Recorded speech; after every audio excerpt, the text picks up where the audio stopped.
أشهد أن لا إله إلا الله وحده لا شريك له وأشهد أن محمدا عبده ورسوله أما بعد فأعوذ بالله من الشيطان الرجيم بسم الله الرحمن الرحيم الحمد لله رب العالمين الرحمن الرحيم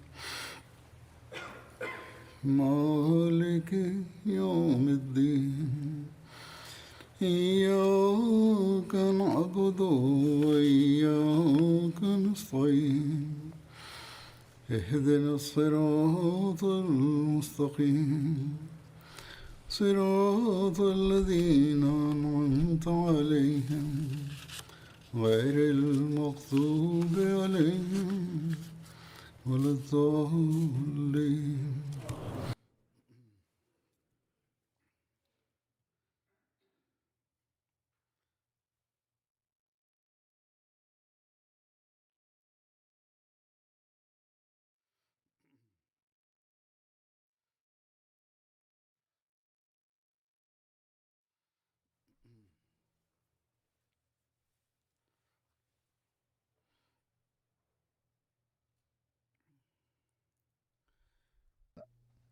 Dan tindakan yang diambil oleh Rasulullah Shallallahu Alaihi Wasallam untuk menghadapi rencana-rencana buruk kaum kafir Mekah.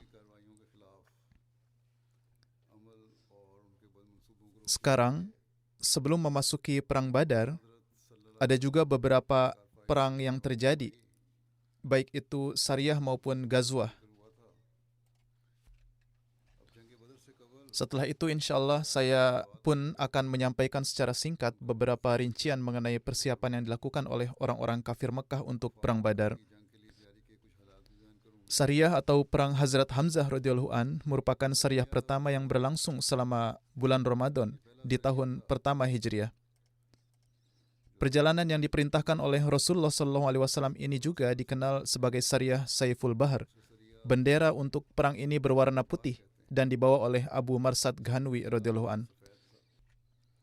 Rasulullah SAW mengirim pasukan ini di bulan Ramadan di tahun pertama Hijriah dan beliau menunjuk paman dari pihak ayah, Hazrat Hamzah bin Abdul Muttalib radhiyallahu an sebagai komandannya. Ada 30 muhajirin menyertai beliau. Mereka mencapai pantai Laut Merah dengan melewati Is dan bertemu dengan kafilah yang dipimpin oleh Abu Jahal yang kembali dari Syam. Is adalah nama sebuah tempat yang terletak kurang lebih 30 km sebelah utara Rabiq, yaitu di sekitar Saniyatul Marrah yang berjarak kurang lebih 240 km dari Madinah Munawwarah.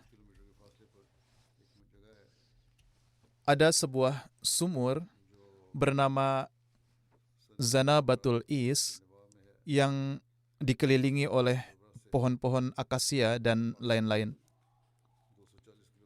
Oleh karena itu, daerah tersebut dinamakan Is. Tempat ini dihuni oleh Bani Sulaim. Kafilah dagang Quraisy dalam perjalanan ke Syam melewati daerah ini. Alhasil, kedua belah pihak membentuk barisan mereka untuk berperang dan telah saling berhadapan. Hampir terjadi pertempuran, tetapi salah seorang pemimpin mereka menyelesaikan masalah ini sehingga kedua belah pihak kembali. Kemudian ada perang Sariyah Ubaidah bin Haris radhiyallahu an. Di bulan Syawal di tahun pertama Hijriah, Nabi SAW mengutus Hazrat Ubaidah bin Haris radhiyallahu an menuju Saniyatul Marrah dekat Rabiq bersama dengan 60 muhajirin. Di sana mereka bertemu dengan Abu Sufyan dan pasukan berkudanya yang terdiri dari 200 orang. Kedua belah pihak melontarkan beberapa anak panah, tetapi tidak terjadi pertempuran langsung. Hazrat Sa'ad bin Abi Waqqas radhiyallahu an adalah orang pertama yang menembakkan anak panah pada hari itu. Pertempuran dengan cara menembakkan panah antara Muslim dan kaum kafir belum pernah terjadi sebelumnya. Dengan demikian, ini adalah panah pertama yang ditembakkan oleh kaum muslim dalam sejarah Islam yang patut dibanggakan oleh Hazrat Sa'ad radhiyallahu an. Setelah itu kedua belah pihak kembali ke tempat tinggal mereka. Saniyatul Marrah terletak di timur laut kota Rabiq dengan jarak kurang lebih 55 km dan berjarak 200 km dari Madinah. Berikutnya adalah perang Sariyah Hazrat Sa'ad bin Abi Waqqas radhiyallahu an. Ini terjadi di tahun pertama Hijriah dan menurut beberapa pendapat terjadi di tahun kedua Hijriah. Rasulullah SAW menunjuk Hazrat Sa'ad bin Abi Waqqas radhiyallahu an untuk mengomandani 20 orang dan mengutus mereka dengan perintah untuk tidak menyeberangi lembah Kharrar. Mereka berangkat dengan berjalan kaki. Mereka bersembunyi di siang hari dan melakukan perjalanan di malam hari sampai mereka mencapai Kharrar. Tujuan mereka adalah menghentikan kafilah dagang kaum Quraisy. Namun ketika kelompok ini mencapai Kharrar, mereka mengetahui bahwa kafilah telah berlalu pada hari sebelumnya. Karena itu mereka kembali tanpa adanya pertempuran. Berkenaan dengan nama Kharrar, artinya adalah air yang mengalir dengan mengeluarkan suara yang keras. Kharrar adalah nama sebuah tempat di dekat Juhfa di wilayah Hijaz.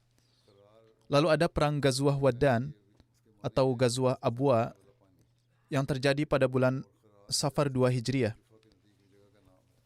Pada bulan Safar 2 Hijriah, Rasulullah SAW berangkat menuju Abwa atau Waddan beserta 60 hingga 70 muhajirin. Menurut sejarawan Ibnu Sa'ad, ini adalah ekspedisi pertama yang diikuti oleh Nabi SAW. Rasulullah SAW menunjuk Hazrat Sa'ad bin Ubadah radhiyallahu an sebagai pemimpin Madinah saat beliau tidak ada. Rasulullah SAW mencapai Abwa dengan maksud untuk menghentikan kafilah dagang Quraisy. Namun kafilah sudah berlalu saat beliau tiba di sana. Di sana Rasulullah SAW membuat perjanjian damai dengan Makhshi bin Amr Zamri, pemimpin Bani Zamrah. Perjanjian ini menetapkan bahwa Rasulullah SAW tidak akan menyerang Bani Zamrah dan Bani Zamrah juga tidak akan mengambil tindakan apapun untuk melawan beliau SAW dan mereka akan bersikap netral. Selain itu mereka tidak akan membantu musuh manapun untuk melawan beliau SAW. Selama perjalanan ini Nabi SAW tetap berada di luar Madinah selama 15 hari. Mengenai Waddan, tercatat bahwa ini adalah tempat antara Mekah dan Madinah dan berjarak 13 km dari Abwa, tempat dimakamkannya ibunda mulia Rasulullah SAW. Jaraknya sekitar 100 km dari Juhfa. Saya menyebutkan nama-nama tempat ini dengan cukup rinci karena ada beberapa Ahmadi yang pergi untuk umrah ingin juga mengunjungi tempat-tempat ini setelah mengetahui sejarahnya. Dengan begitu, mereka semakin mengetahui tempat-tempat tersebut. Perang Ghazwah Buat terjadi pada bulan Rabiul Awal tahun 2 Hijriah. Rasulullah SAW menunjuk Hazrat Sa'ad bin Mu'az radhiyallahu an sebagai Amir Madinah. Beliau bersama dengan 2 orang sahabat berangkat untuk menghentikan kafilah Quraisy. Kafilah ini terdiri dari Umayyah bin Khalaf bersama 100 orang Quraisy lainnya dan 2.500 ekor unta. Rasulullah SAW tiba di Buat dekat Razwa, namun beliau tidak berhadapan dengan siapapun di sana. Dan setelah itu Rasulullah SAW kembali ke Madinah. Bendera untuk perang ini adalah putih dan pembawa benderanya adalah Hazrat Sa'ad bin Abi Waqqas radhiyallahu an. Mengenai Buat, tertera bahwa ini adalah 2 gunung milik suku Jahinah yang terletak di sepanjang jalur antara Makkah dan Syria, dan di sampingnya terdapat gunung Razwa yang terkenal. Buat terletak sekitar 100 km dari Madinah. Perang Ghazwah Usyairah. Rasulullah SAW menerima berita bahwa kafilah dagang milik Quraisy telah berangkat dari Mekah dan orang-orang Mekah telah menginvestasikan semua kekayaan mereka untuk kafilah tersebut. Mereka bermaksud menggunakan keuntungan yang dihasilkan untuk mendanai perang melawan kaum muslimin. Oleh karena itu, pada bulan Jumadil Ula atau menurut riwayat lain di bulan Jumadil Sani 2 Hijriah, Rasulullah Shallallahu Alaihi Wasallam berangkat dari Madinah dengan 150 sampai 200 orang. Ketika Nabi Shallallahu Alaihi Wasallam tiba di Usyairah, beliau mengetahui bahwa kafilah dagang telah berangkat dari sana beberapa hari sebelumnya. Usyairah adalah nama sebuah daerah antara Makkah dan Madinah di dekat wilayah Yanbu milik Bani Mudlij. Rasulullah SAW tinggal di sana selama beberapa hari dan membuat perjanjian damai dengan sekutu Banu Mudlij dan Bani Zamrah, dan kemudian kembali ke Madinah. Kafilah Quraisy ini adalah kafilah yang sama yang sekembalinya dari Syria, Rasulullah SAW berangkat lagi dan kemudian pada akhirnya berujung dengan terjadinya Perang Badar. Perang Ghazwah Badrul Ula. 10 hari setelah Rasulullah SAW kembali ke Madinah setelah Perang Ghazwah Usyairah, Qurs bin Jabir menyerang area tempat menggembala ternak di Madinah. Rasulullah SAW berangkat untuk mengejarnya. Rasulullah SAW menunjuk Hazrat Zaid bin Harisah sebagai Amir Madinah. Rasulullah SAW tiba di sebuah lembah dekat Badar yang disebut Safwan. Safwan adalah sebuah lembah di dekat Badar. Namun Qurs bin Jabir bergerak dengan cepat sehingga Nabi SAW tidak dapat mencapainya. Perang ini disebut juga dengan nama Badrul Ula. Rasulullah SAW kemudian kembali ke Madinah. Ini disebut Badrul Ula karena tentara Muslim telah tiba di Safwan, tempat yang dekat dengan Badar. Inilah yang telah dinyatakan dalam buku Sirah Al-Halabiyah. Mengenai Qurs bin Jabir, Hazrat Mirza Bashir Ahmad radhiyallahu an telah menulis rincian sebagai berikut. Penyerangan yang dilancarkan oleh Qurs bin Jabir ini bukanlah serangan dari orang pedalaman yang biasa-biasa saja, melainkan sudah pasti bahwa ia menyerang kaum Muslim atas nama kaum Quraisy dengan tujuan tertentu. Bahkan sangat mungkin bahwa ia secara khusus datang dengan maksud untuk melukai Rasulullah SAW. Tetapi setelah mendapati umat Islam dalam keadaan waspada, ia memutuskan untuk merampok unta dan melarikan diri. Ini juga menunjukkan bahwa suku Quraisy Mekah telah merencanakan untuk menyerang Madinah guna menghancurkan kaum Muslim. Juga perlu diingat bahwa umat Islam telah diberi izin untuk jihad dengan pedang sebelumnya, dan dalam usaha membela diri, mereka telah mulai menempuh upaya-upaya awal. Namun hingga saat itu, kaum Muslim masih belum mengalami kerugian dalam harta atau nyawa. Namun, penyerbuan Qurs bin Jabir adalah salah satu yang telah merugikan kaum Muslim. Dengan kata lain, bahkan setelah menerima tantangan kaum Quraisy, orang-orang kafirlah yang telah memulai pertempuran.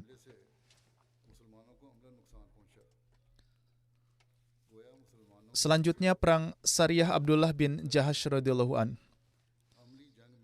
Perang ini terjadi di sebuah lembah di dekat Mekah yang disebut Nakhlah. Mengenai ini tercatat bahwa di bulan Rajab, Rasulullah SAW mengutus Hazrat Abdullah bin Jahash radhiyallahu an bersama dengan 8 orang muhajirin. Tidak ada seorang pun Ansar di antara mereka.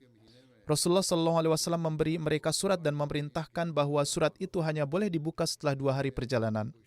Dan perintah di dalamnya harus diikuti, namun tidak ada paksaan kepada siapapun untuk terus melanjutkan misi setelah membacanya.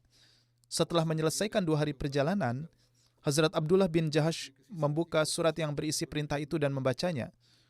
Surat tersebut menyatakan, ketika Anda membuka dan membaca surat saya, Anda harus melanjutkan perjalanan Anda dan pergi ke Nakhlah yang berada di antara Taif dan Makkah, dan amatilah pergerakan suku Quraisy, dan kemudian kabarkanlah kepada kami tentang mereka. Ketika Hazrat Abdullah bin Jahash radhiyallahu an membaca surat ini, beliau berkata, saya harus mendengar dan menaati perintah ini. Kemudian beliau menyampaikan kepada orang-orang yang menemaninya, Rasulullah SAW telah memerintahkan saya untuk terus menuju Nakhlah dan mengamati pergerakan kaum Quraisy sehingga saya dapat memberitahu Rasulullah SAW tentang apa yang mereka lakukan. Beliau SAW melarang saya untuk memaksa siapapun dari antara kalian untuk terus bergabung dengan saya.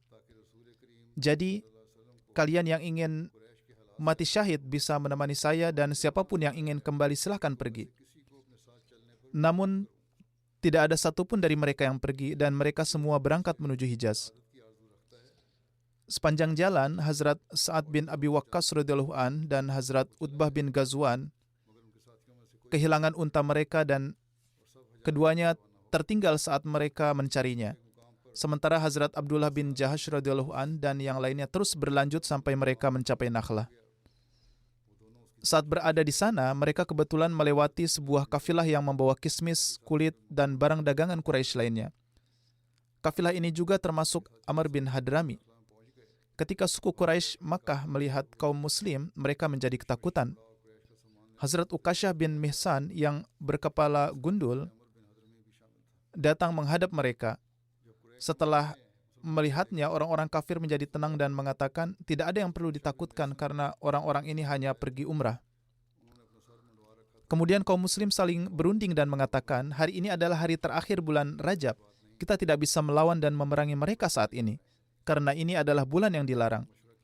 Jika hari ini kita menunggu, maka di waktu malam akan mulai juga bulan yang dilarang untuk berperang, dan kita tidak dapat melakukan apa-apa. Pada akhirnya seluruh sahabat bersepakat untuk mengadakan perlawanan kepada pasukan musuh. Rincian ini telah dijelaskan di kesempatan sebelumnya saat menerangkan tentang sahabat. Hazrat Waqid bin Abdullah Tamimi melepaskan anak panah sedemikian rupa ke arah Amr bin Adrami sehingga ia mati. Kaum muslim pun menawan 2 orang kafir, namun ada juga seorang yang lolos melarikan diri. Kemudian Hazrat Abdullah bin Jahash datang ke Madinah dengan membawa unta-unta dan kedua tawanan tadi dan menghadap Rasulullah SAW. Tatkala Hazrat Abdullah bin Jahash tiba di Madinah, baginda Rasulullah SAW bersabda kepadanya, saya tidak memerintahkan kepadamu untuk berperang di bulan yang suci. Rasulullah SAW memberikan tempat tinggal sementara kepada unta-unta dan para tawanan dan menolak menerima harta rampasan perang. Beberapa sumber menyebutkan bahwa tujuan syariah atau perang ini adalah untuk melakukan perampasan. Sesungguhnya ini bukanlah tujuan mereka. Jika memang demikian, Rasulullah pasti akan memuji tindakan mereka. Sebaliknya, Rasulullah SAW telah menyatakan bahwa tindakan mereka adalah salah. Di sisi lain, kaum Quraisy pun berkeberatan karena umat Islam telah merusak kesucian bulan tersebut. Hal ini disebabkan bahwa yang mati saat itu adalah Amr bin Hadrami yang merupakan seorang pemimpin suku dan sekutu Utbah bin Rabi'ah, yaitu seorang pemimpin Mekah. Kejadian ini sangat membuat marah suku Quraisy dan menyebabkan mereka bersiap untuk menyerang Madinah. Jadi, perang Badar adalah hasil dari adanya gejolak permusuhan serta persiapan perang dari kaum Quraisy. Banyak peristiwa yang terjadi antara kedua pihak, baik kaum muslim dan kafir, yang pada akhirnya turun wahyu ayat Al-Quran berikut yang memberikan ketentraman kepada kaum muslim. Allah Ta'ala berfirman, A'udzubillahiminasyaitonirrajim, Yas'alunaka 'anil syahril haram, qitalun fihi, qul qitalun fihi kabirun, wasaddun an sabilillahi, wa kufrum bihi, wal masjidil harami, wa ikhraju ahlihi minhu akbaru indallah, wal fitnatu akbaru minal qatli, wala yazaluna yuqatilunakum hatta yaruddukum an dinikum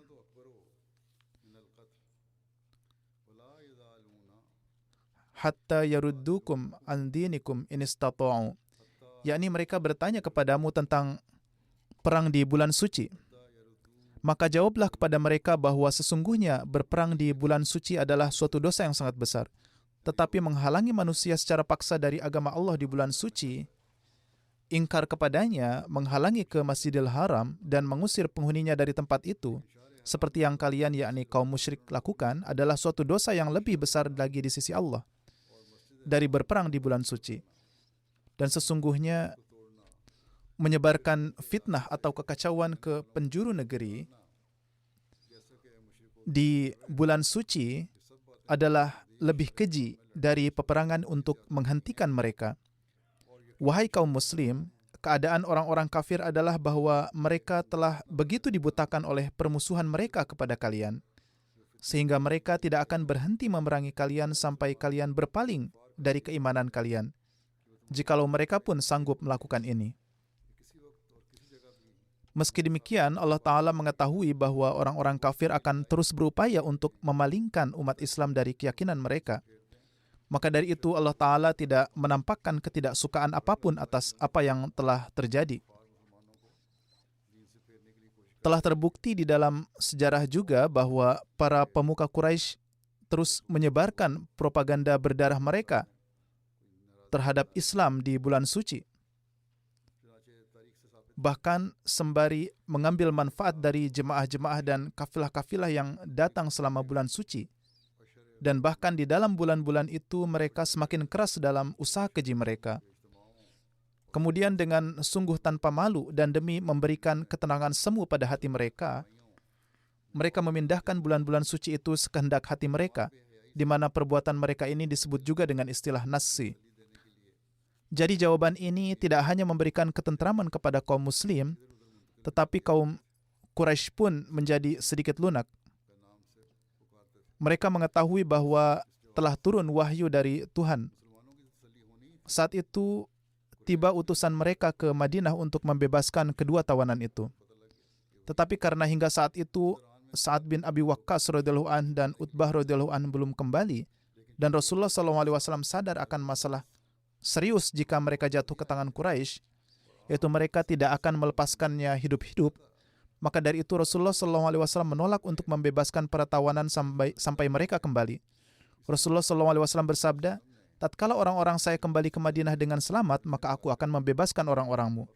Maka sekembalinya mereka, Rasulullah SAW membebaskan kedua tawanan itu setelah mengambil uang tebusan.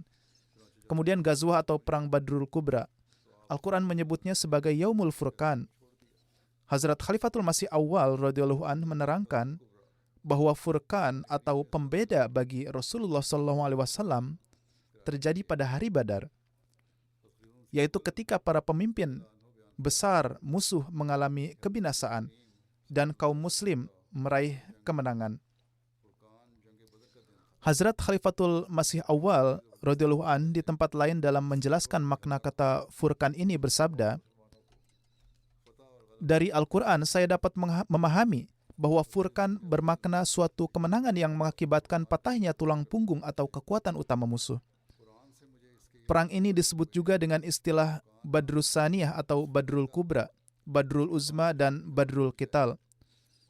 Rasulullah SAW mengetahui bahwa Abu Sufyan kembali dari Syria bersama kafilah dagang Quraisy yang terdiri dari 1000 unta. Kafilah ini membawa sejumlah besar kekayaan suku Quraisy. Seorang yang memiliki emas dalam jumlah sedikit pun ikut serta dalam mendanai kafilah ini. Dikatakan bahwa banyak kekayaan yang diinvestasikan di dalamnya. Kafilah ini terdiri dari 30-40 orang. Atau menurut sebuah riwayat, 70 orang. Ini adalah kafilah yang sama yang diikuti oleh Rasulullah SAW hingga mencapai Usyairah. Namun kafilah itu sudah dalam perjalanan ke Syria. Untuk perjalanan ini, Yang Mulia Rasulullah SAW berangkat di bulan Jumadil Ula atau Jumadil Akhir tahun 2 Hijriah. Setelah mengetahui tentang kembalinya rombongan mereka ini, Rasulullah SAW menyeru kaum muslim untuk bergerak bersama beliau dan bersabda, ini adalah kafilah dagang kaum Quraisy yang membawa sebagian besar kekayaan mereka. Majulah, mudah-mudahan Allah menurunkan harta ganimah kepada kalian.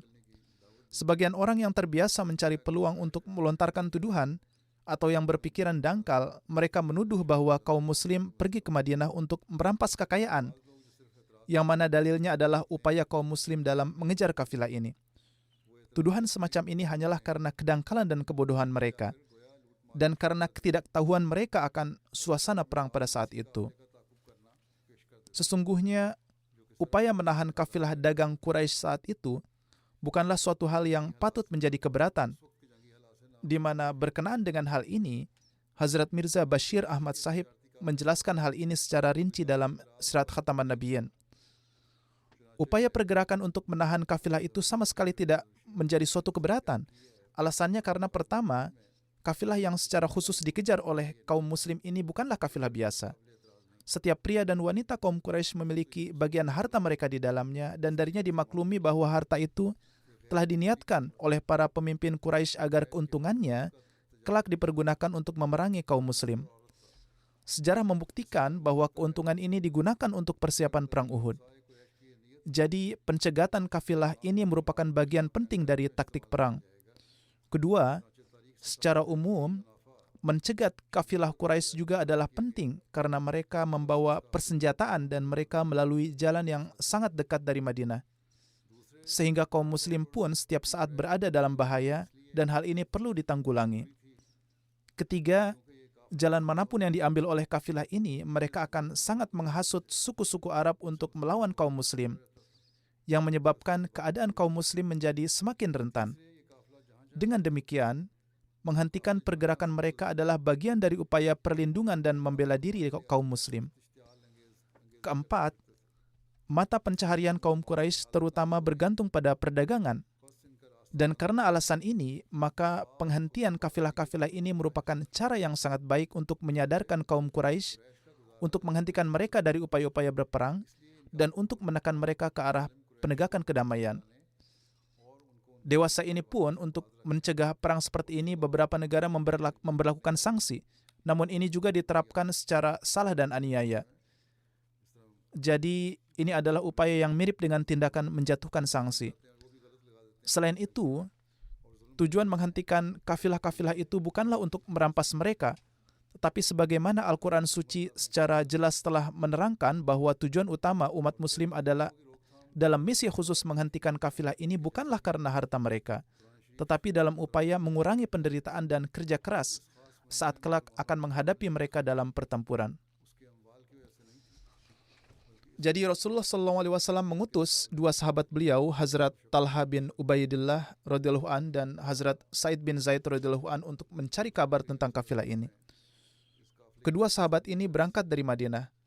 Setelah mereka mengumpulkan informasi terkait kafilah-kafilah tersebut dan kembali ke Madinah, mereka mengetahui bahwa Rasulullah SAW telah pergi. Oleh karena itu, keduanya bergerak menuju Badar. Tetapi mereka hanya bertemu dengan Rasulullah SAW dalam perjalanan ketika beliau sudah kembali dari Perang Badar. Dan inilah mengapa kedua sahabat ini tidak dapat ikut serta dalam Perang Badar. Kendati demikian, Rasulullah SAW tetap memberikan sebagian dari harta ganimah kepada mereka. Sementara itu, Abu Sufyan menerima kabar dari mata-matanya bahwa Rasulullah SAW telah berangkat bersama para sahabatnya untuk menyerang kafilah dagangnya. Disebutkan juga bahwa Abu Sufyan bertemu dengan seseorang yang memberitahunya bahwa Rasulullah SAW sejak awal ingin menghentikan kafilah ini, dan bahwa Rasulullah SAW sedang menunggu kafilah untuk kembali. Mendengar berita ini, Abu Sufyan menjadi sangat takut, dan ia membayar seorang pria bernama Zamzam bin Amr Ghifari untuk pergi ke Mekah dan berkata kepadanya untuk memberitahu penduduk Mekah bahwa Muhammad SAW telah bergerak bersama sahabat-sahabatnya untuk menyerang kafilah-kafilah kalian. Maka dari itu dengan sangat cepat Zamzam pergi ke Mekah. Ketika utusan Abu Sufyan ini tiba di Mekah, seperti kebiasaan orang Arab, ia mulai berteriak dengan sangat ketakutan. Wahai penduduk Mekah, Muhammad SAW dan para sahabatnya telah bergerak untuk menyerang kafilah kalian. Maju dan lindungilah mereka. Pada saat yang sama, Abu Sufyan terus mengumpulkan informasi dengan cerdik dan melanjutkan perjalanannya sambil menghindari pasukan Muslim. Setibanya di mata air Badar, ia bertanya kepada seseorang, apakah mereka pernah melihat seseorang datang ke sini? Ia menjawab bahwa ada 2 orang datang ke sini, mendudukan unta mereka di dekat bukit dan pergi mengambil air. Abu Sufyan pergi ke tempat unta-unta itu berada. Di sana ia menemukan kotoran unta. Ia mengambil satu, membelahnya dan menemukan biji kurma. Melihat ini, ia berkata bahwa ini adalah makanan dari Yasrib atau Madinah. dan menyimpulkan bahwa orang-orang Madinah tengah berada di dekatnya. Oleh karena itu, ia dengan cepat kembali ke kafilahnya dan dengan menghindari jalur biasa, ia membawa kawan-kawannya melalui garis pantai. Ia kemudian meninggalkan Badar di satu sisi dan maju dengan tergesa-gesa. Atikah binti Abdul Muttalib juga melihat sebuah mimpi yang aneh mengenai hal ini dan mimpi tersebut ternyata terbukti benar. Mimpi itu adalah sebagai berikut. Atikah binti Abdul Muttalib yang merupakan bibi dari pihak ayah Hazrat Rasulullah SAW dan ibu dari Ummul Mukminin, Hazrat Ummu Salamah radhiyallahu anha, mengenai masuk Islamnya beliau ada dua pendapat berbeda. Sebagian orang berpendapat bahwa beliau menerima Islam, tetapi sebagian besar berpendapat bahwa beliau tidak menerima Islam. Bagaimanapun, 3 malam utusan Abu Sufyan, Zamzam, tiba di Mekah, beliau melihat sebuah mimpi yang membuat beliau ketakutan.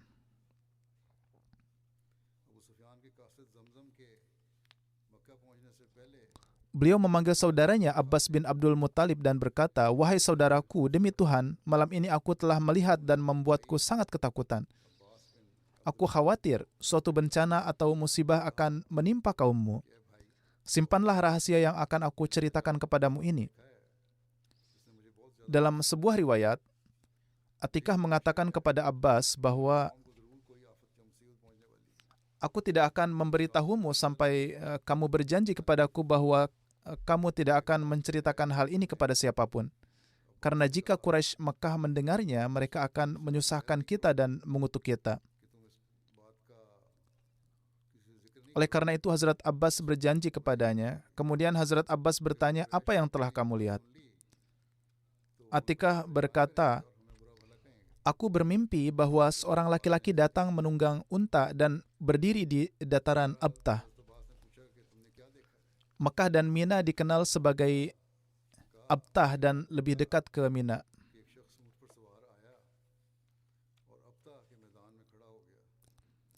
Lalu dia berteriak dengan suara keras, 'Wahai manusia, kembalilah ke tempat di mana kalian akan dibunuh dalam 3 hari.'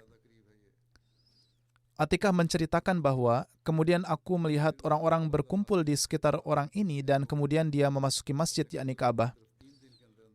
Orang-orang berjalan di belakangnya.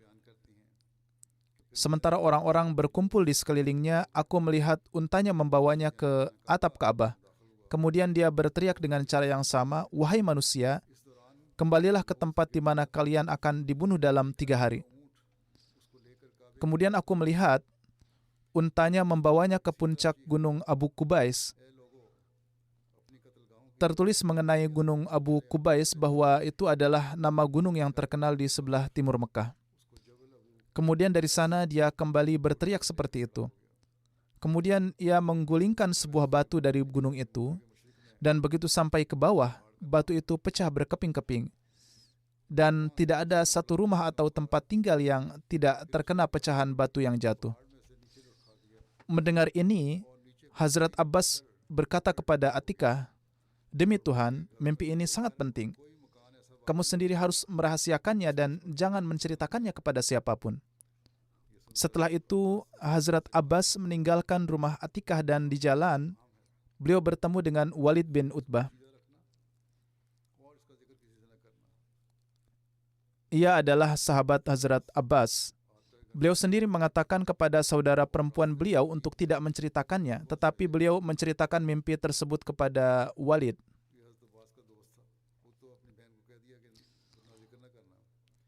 Meskipun Hazrat Abbas melarangnya untuk menceritakannya kepada siapapun, tetapi begitu sesuatu terungkap maka itu tidak dapat disembunyikan.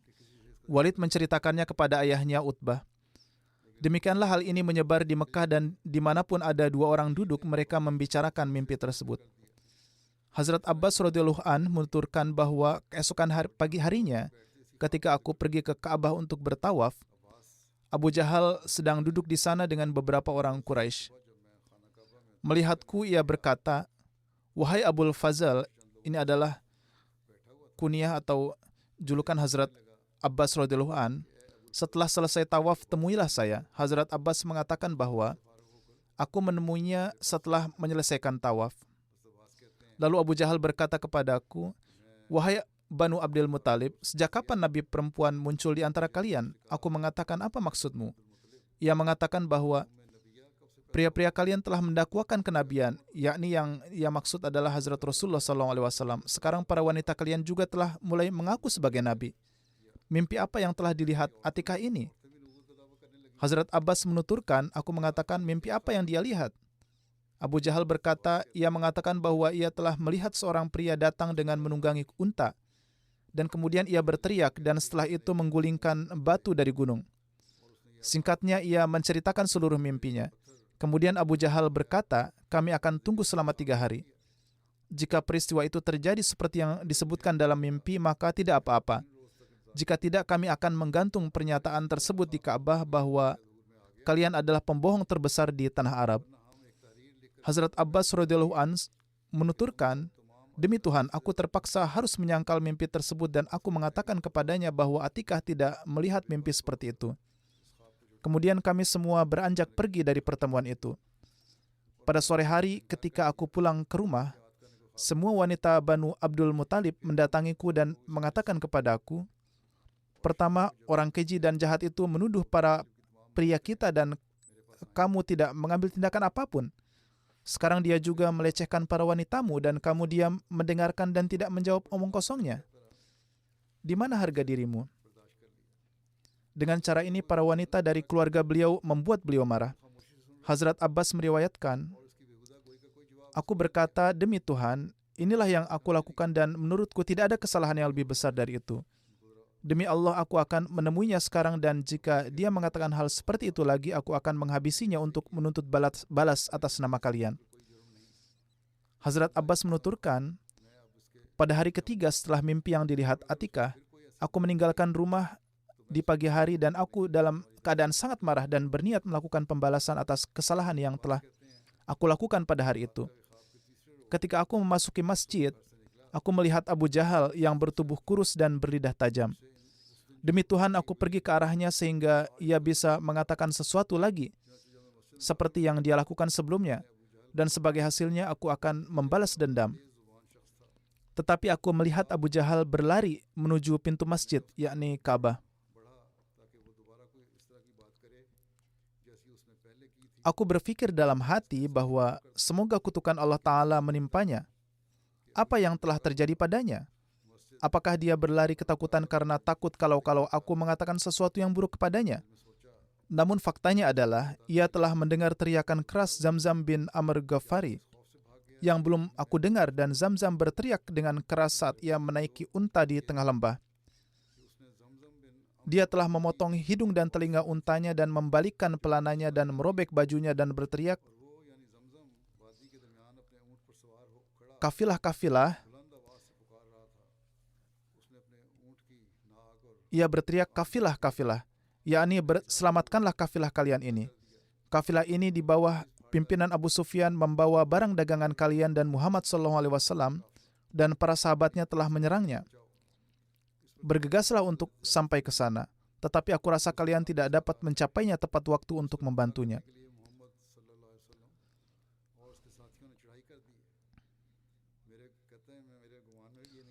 Hazrat Abbas radhiyallahu an lebih lanjut meriwayatkan, kami berdua menjadi begitu sibuk dengan kejadian baru ini sehingga kami tidak dapat memperhatikan masalah sebelumnya.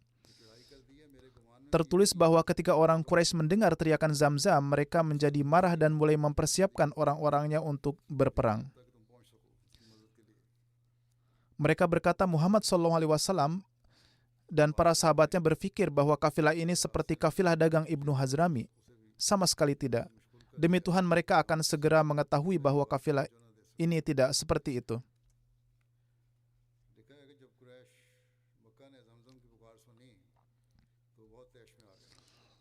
Mengenai kafilah Amr bin Hadrami dan dibunuhnya mereka oleh umat Islam telah disebutkan sebelumnya sehubungan dengan ekspedisi Abdullah bin Jahash di mana umat Islam dengan mudah dapat membunuh Ibnu Hadrami dan menyita harta benda dan kekayaannya.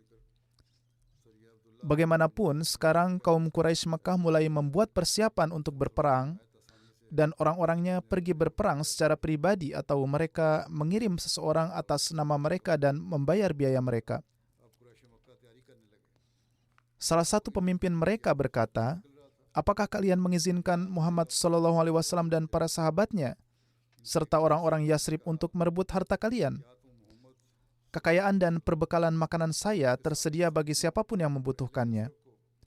Demikian pula, seseorang memberi 200 dinar, ada yang memberi 300 dinar, 500 dinar, dan lain sebagainya, dan berkata bahwa mereka bisa membelanjakannya bagaimanapun dan dimanapun mereka mau. Beberapa memberikan 20 unta untuk berperang dan sebagian yang lain menanggung seluruh biaya rumah tangga mereka yang berangkat berperang. Mereka yang tidak dapat secara pribadi ikut serta dalam pertempuran memberangkatkan orang lain untuk berperang dengan membayar semua pengeluaran mereka. Dengan cara ini, dalam 2 atau 3 hari persiapan mereka untuk berperang pun telah selesai. Perlu diingat di sini bahwa meskipun dia telah mengumumkan agar mereka segera sampai di sana, namun mereka menghabiskan 2 atau 3 hari untuk membuat persiapan penuh untuk berperang. Upaya mereka untuk membuat persiapan membuktikan bahwa orang-orang kafir Mekah sebenarnya sedang mencari alasan untuk terlibat dalam pertempuran yang layak dengan kaum muslimin. Jika niat mereka hanya untuk melindungi kafilah, maka mereka akan segera sampai di sana setelah mendengar berita tersebut. Senjata apapun yang ada di tangan mereka, mereka akan membawanya dan sampai di sana. Namun bukan itu masalahnya. Alih-alih melindungi kafilah, mereka bersiap untuk berperang. Sehubungan dengan para pemimpin Quraisy tertulis bahwa 5 pemimpin, Umayyah bin Khalaf, Utbah bin Rabi'ah, Syaibah bin Rabi'ah, Zum'ah bin Aswad, dan Hakim bin Hizam, mengundi dengan anak panah untuk menentukan apakah mereka harus pergi berperang atau tidak. Yang darinya keluar anak panah yang menandakan bahwa mereka jangan pergi berperang. Yakni anak panah yang keluar adalah anak panah yang di atasnya tertulis bahwa mereka tidak boleh maju berperang. Namun mereka semua dengan suara bulat memutuskan bahwa mereka tidak boleh melanjutkan pertempuran. Namun Abu Jahal mendatangi mereka dan mendesak agar mereka pergi. Uqbah bin Abu Mu'is dan Nazar bin Haris mendukung Abu Jahal dan mendesak yang lain agar mereka pergi berperang. Atas hal ini, budak Utbah dan Syaibah berkata, "Demi Tuhan, kalian berdua tidak akan pergi berperang, melainkan kalian berdua pergi menuju ke tempat di mana kalian akan dibunuh." Selanjutnya mereka berdua memutuskan untuk tidak pergi berperang, tetapi Abu Jahal sangat bersikeras sehingga pada akhirnya mereka berdua memutuskan untuk pergi bersama yang lain dan kemudian mereka akan kembali di tengah perjalanan. Rincian lebih lanjut tentang persiapan yang dilakukan oleh orang-orang kafir untuk berperang, keberangkatan mereka dan berbagai kejadian yang berkaitan dengan ini insya Allah akan disampaikan di masa mendatang karena cukup banyak rincian.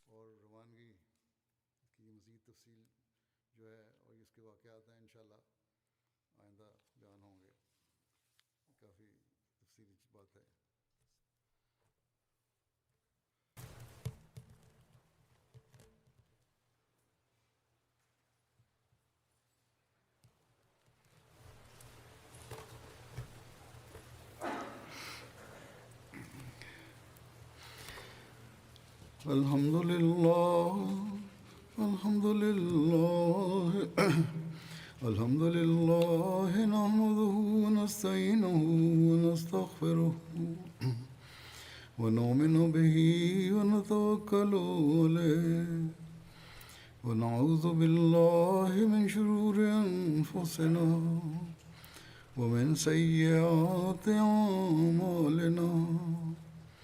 من يهده الله فلا مضل له ومن يضلل فلا هادي له ونشهد أن لا إله إلا الله ونشهد أن محمدا عبده ورسوله عباد الله رحمكم الله إن الله يأمر بالعدل والإحسان وإيتاء ذي القربى